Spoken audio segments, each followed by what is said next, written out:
Hi everyone, I'm Tanya Manwal and I'm representing IndiaNPIM, Indian Network on Participatory Irrigation Management, Ministry of Jal Shakti, and today we are with a very special guest, Dr. Marco Arcieri, President of ICID CIID. He has over 30 years of experience in this field of agriculture and civil engineering. He is currently serving as the president of the International Commission on Irrigation and Drainage, ICID. In this discussion, we are going to discuss about global water management, strategies, irrigation innovation, and sustainable development. So, welcome to the discussion, sir. Thank you. So before we start, Yes. could you tell us about your experience in India and about your well-being? Yes. First of all, thank you very much for this interview. I'm very happy to be here in India because the organization that I have the honor to be president of, International Commission on Irrigation and Drainage, ICID, is based in India. Central office is in New Delhi. And it was established on the 24th of June of 1950. So this year we have been celebrating the 75th anniversary of our organization. It's a very important achievement, a long-standing result, which not many organizations can be proud of. So this is not my first time to India, of course. I've been many times, and every time it's a pleasure because this is a very hospitable country, and every time I'm very pleased to see and acknowledge the progress that has been carried out, not only in irrigation and drainage, but as a whole situation. So again, I'm very happy to be here and looking forward to come again, of course. Okay, so what can you tell us about 75 years of ICID existence, sir? Yes. Yes, it is, as I was saying, it is a very important recognition. 75 years is 3/4 of a century. Of course, the organization has been going through different periods and different moments through its life, starting from the very beginning, right after the Second World War. This organization, our organization, I think, was crucial in a very particular phase of the world because we were coming out of the Second World War and there were very important issues regarding food security. So I believe if we look back to the history and the achievements that we have been gaining through time, I believe that ICID was essential to achievement of by means of the Green Revolution, which you might recall of, in order to have more food security for people and in order to gain more development, because we were coming out of a very delicate moment, a terrible moment after the Second World War. Of course, in time, food security has been progressively achieved, and now we are living, I could say, in a different phase. We have issues of food security because the world population is growing in an unprecedented way. India, if I remember correctly now, for instance, is the country with the highest population in the world, overcoming China. And so we still have food security problems, but we have new variables now. We have problems, we have very serious issues with water security because water scarcity is becoming a serious threat. And we have the uncertainty which is determined by the climate change. So in a global context where we need to produce more for a growing population, especially with new dynamics, especially if we take a look how the population has been developing, has been growing in the past 20 or 30 years, most of the population is going to live in the urbanized area. In the 60s, this ratio was 1/3 of the people were living in the cities and 2/3 were living in the countryside. By 2010, we can say that this ratio was equal. By 2050, it is predicted that 2/3 of the world population will live in the cities, in the urbanized areas, and only 1/3 in the countryside. So we have to take this into account. And most of this population will live along the coastlines. And all the dynamics, if we take a look at how many cities were 5 million people, with inhabitants of 5 million people, there were very few in the 70s, in the 60s, and the 70s. Now it's a majority, and there's a huge number of cities in Africa, in Asia especially, and they're all living along the coastline. This is a very important feature because I will come later, if we have the chance, to talk about the possibility of having new freshwater resources by desalination and so on. So this is the global context, and we have to take this into account. We are very much dealing, one of the strengths, I think, of our organization is the capacity of having networks.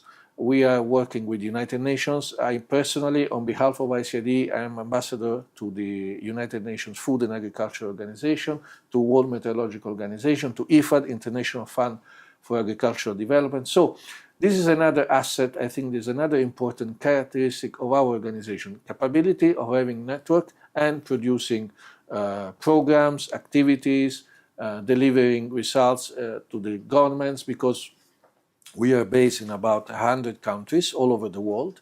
Of course, not all of the countries of the world, because we are only dealing with irrigation and drainage issues. So I think that we are looking forward to having another, hopefully, 75 years of activity and producing more food for the people in a sustainable manner. So the next is, could you tell us about the goal of ICID and how you plan to achieve?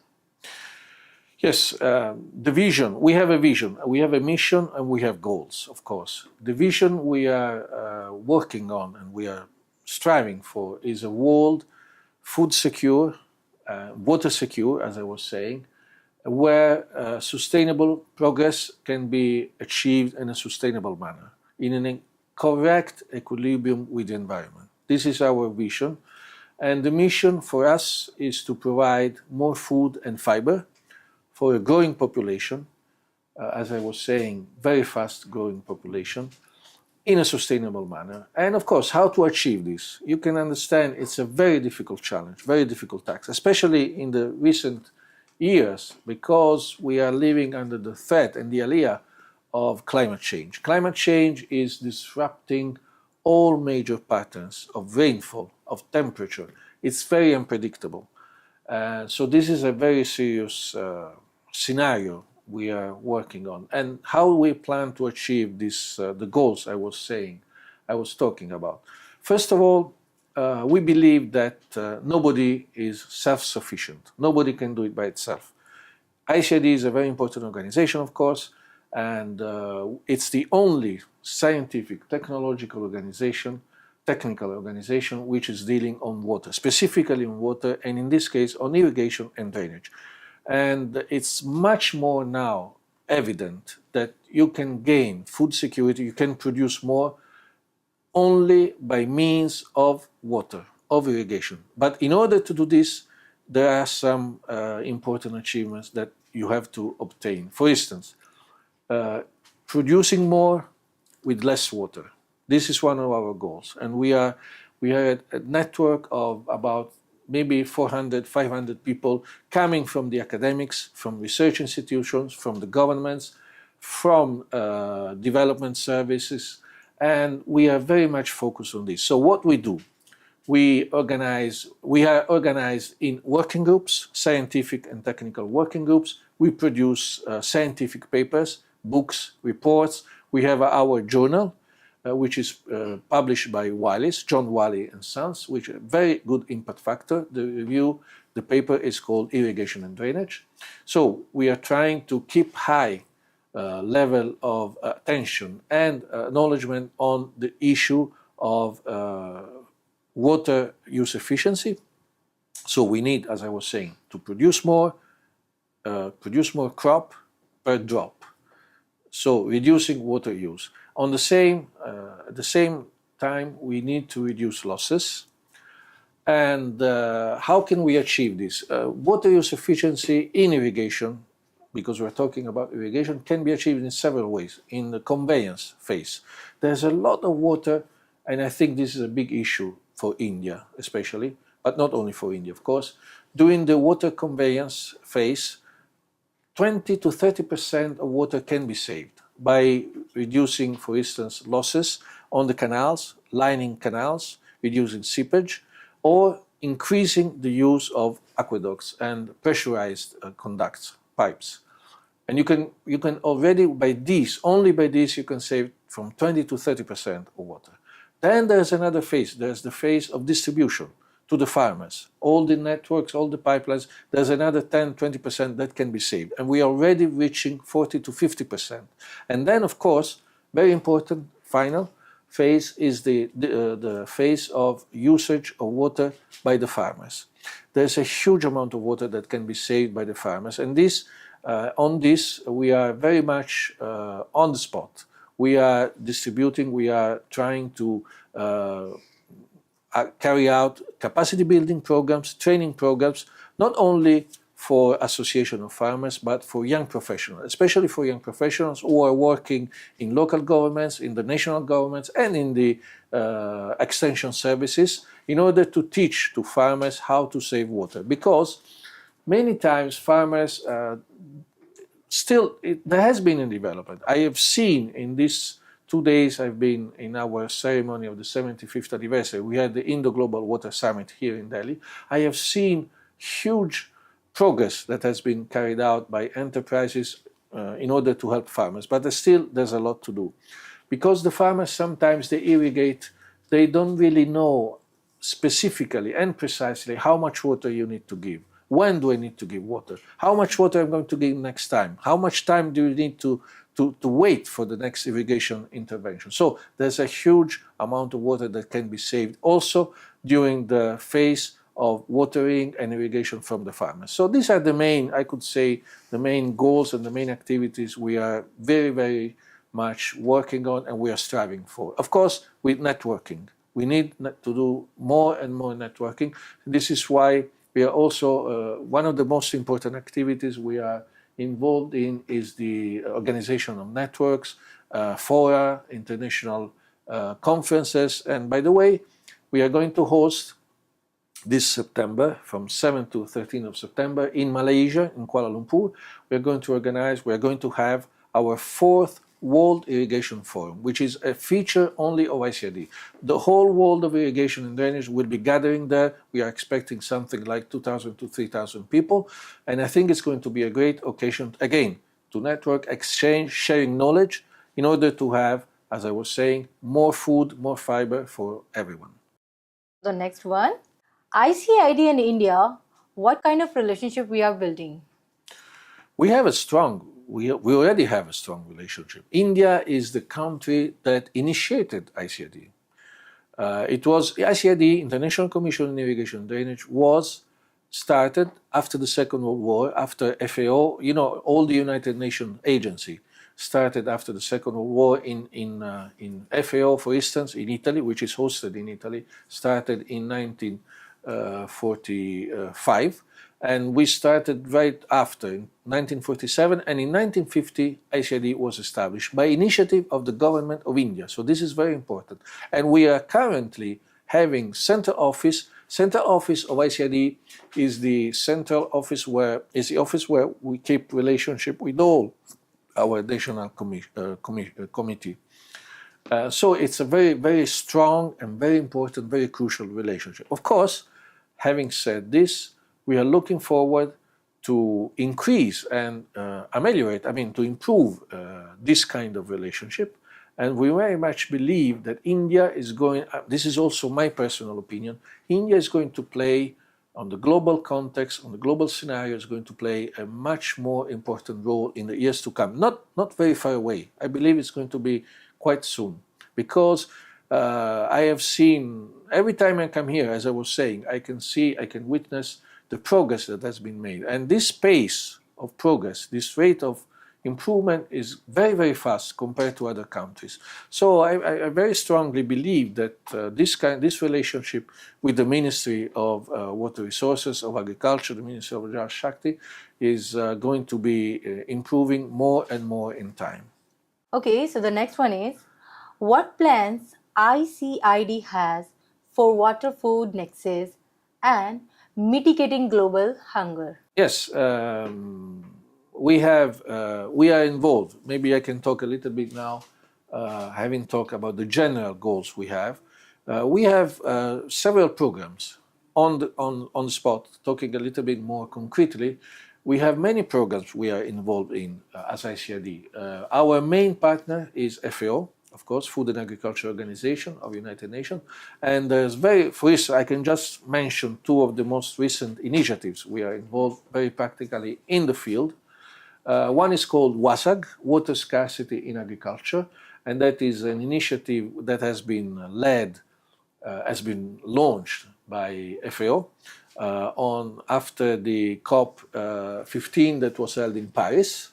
It was decided that very important conference of party in Paris, and it has been decided that we need to tackle more, we need to focus more on water scarcity. So this initiative was launched by FAO in 2017. ICID has been, from the very beginning, has been one of the major partners of this initiative. So, and we have been part of the steering committee, we are in the technical advisory committee. What is WASAG? WASAG means Water Scarcity in Agriculture. It's an international program which deals with governments of many countries in the world, which is carrying out initiatives in the field, in different places of the world, in order to fight against, reduce water scarcity by means of, again, of programs, of capacity building, of training programs. And we periodically meet at least once or twice maybe a year in Rome or in other countries. And ICID is, I think, is a major partner for this. And there's another very important initiative, very concretely speaking, it's called IRMA, Irrigation Mapping. What is this initiative? This, again, is another initiative which is led by FAO, and ICID is, from the very beginning, is one of the major, most important partners.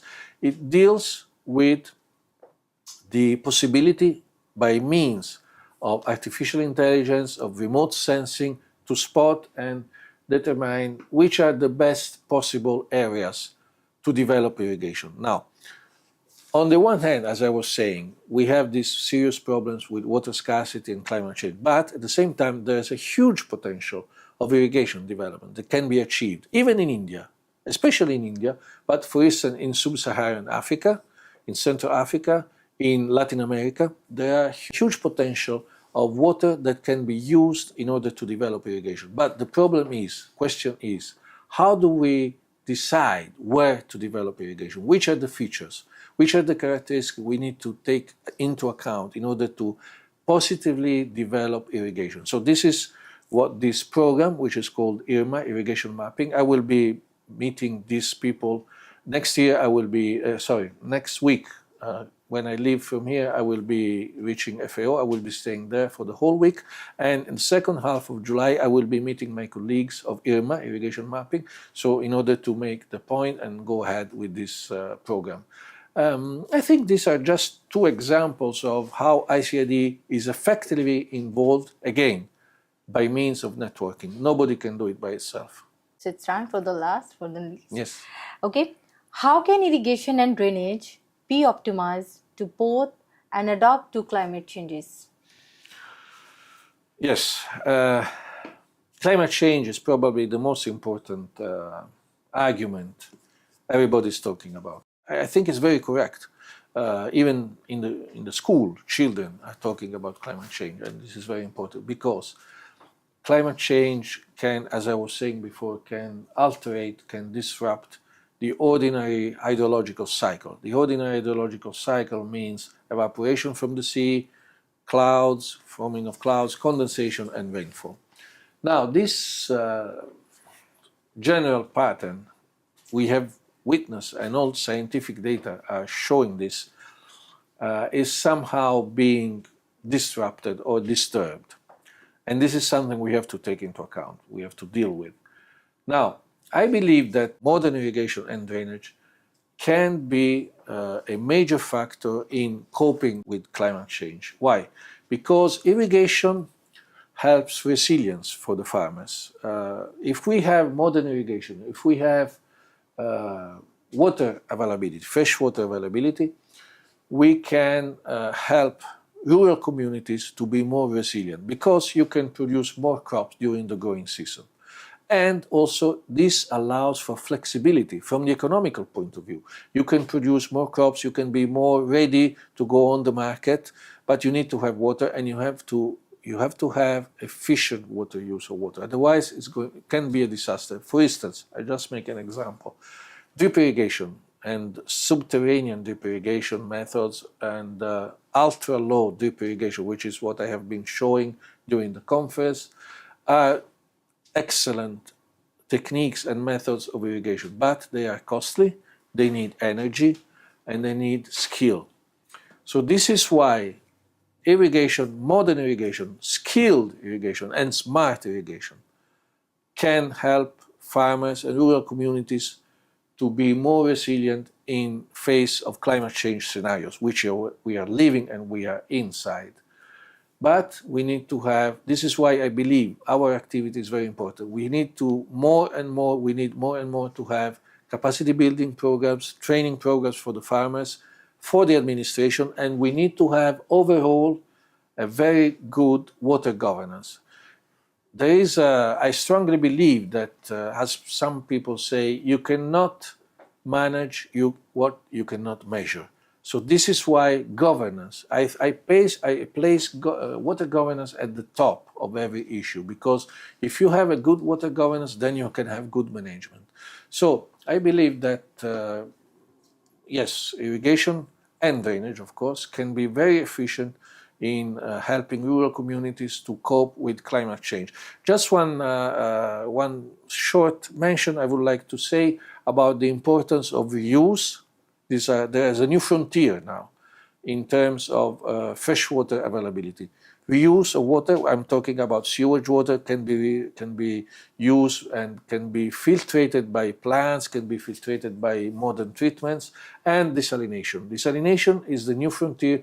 It started in the 60s for civil purposes, for drinking purposes in the Gulf countries, Saudi Arabia, Qatar, and it was very expensive. In the 60s, if you needed to desalinate 1 cubic meter of water, that means 1,000 liters, you needed something like, the industrial cost was like $10 US per cubic meter. Now, with new technologies, improved materials, membranes, this cost has gone down dramatically to 0.4, 0.5, according, of course, to the capacity of the plant. So the price has gone down. The new frontier is already a reality in many countries. I've just come back from Oman, from Qatar, and it's a new reality for irrigation, not only for drinking purposes. In Morocco, in the Western Sahara, they are already doing this. I hope that Europe as well can be, because they're a little bit not really relying on this, but Spain is the only European country who's doing this. I hope that this can be also a new frontier for, again, for having water security and food security for all. All right, thank you so much, sir, for giving us your precious time. We are happy to having you here, and namaste. Namaste, namaste. Thank you very much.